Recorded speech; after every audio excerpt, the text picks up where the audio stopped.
Hello, and welcome to this week's edition of Referral Exchange Networking's Business Enrichment series.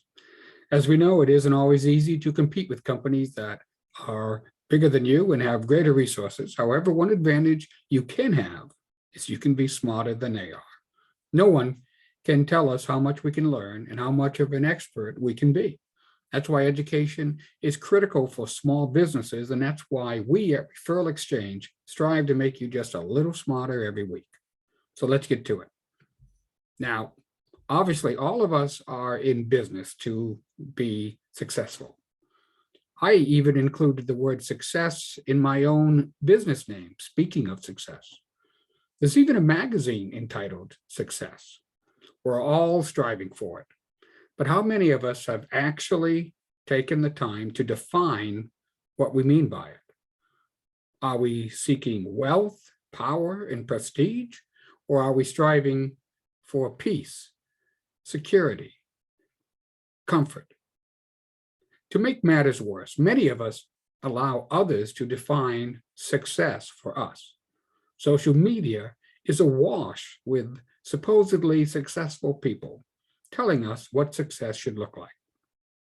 If we have 1,000 followers on Twitter and someone else has 10,000, we think we aren't successful.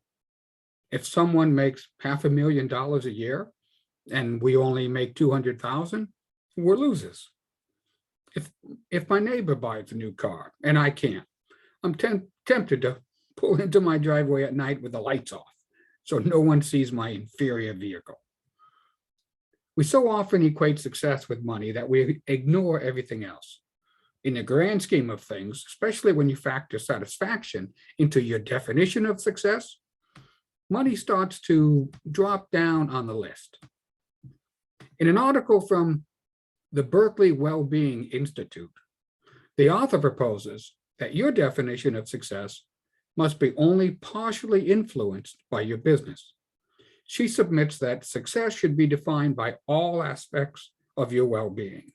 And these may include emotional success, or how good you're feeling, social success in the sense of feeling connected with others, spiritual success in that you realize your beliefs and how they affect your life, occupational success, meaning are you feeling fulfilled by your work, financial success, meaning are you able to afford the things you need. And note that the authors are talking about what you need, not necessarily what you want. And finally, community success, or the well-being of your friends, family, and the larger community.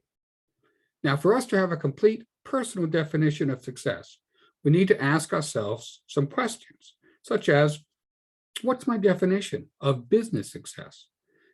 What makes me happiest? What is it that I value most? What type of accomplishments feel the most worthwhile to me? What's my definition of success in a romantic relationship or in a friendship? What's my definition of community success? And then the big one, what's my definition of success in life? When defining our own type of success, we need to differentiate between need and want. We may want the big house and the fancy car, but do we need them? And of course, the age-old question, will these things make me happy?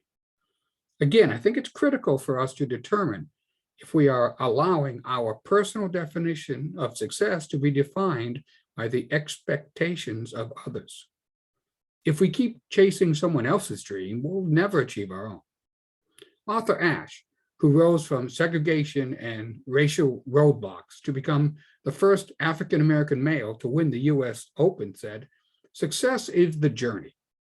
Now, your own personal journey to success will inevitably take you down paths you couldn't have imagined. Your definition of success will change. So keep asking the question, what is success to me? John Wooden, well-known UCLA coach and teacher, offered his own definition of success. He said, "Success is peace of mind that is the direct result of self-satisfaction, in knowing you did your best to become the best that you are capable of becoming." As several authors have noted, beyond success lies significance.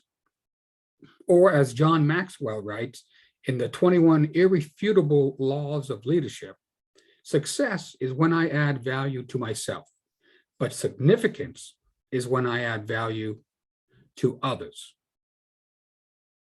Well, that's it for this week. I hope you got something out of it.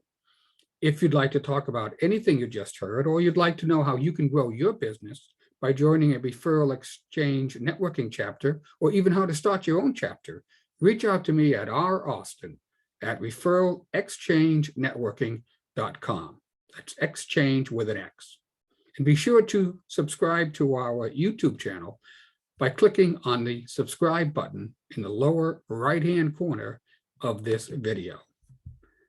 Thank you very much for listening, and I'll see you again next week. Bye.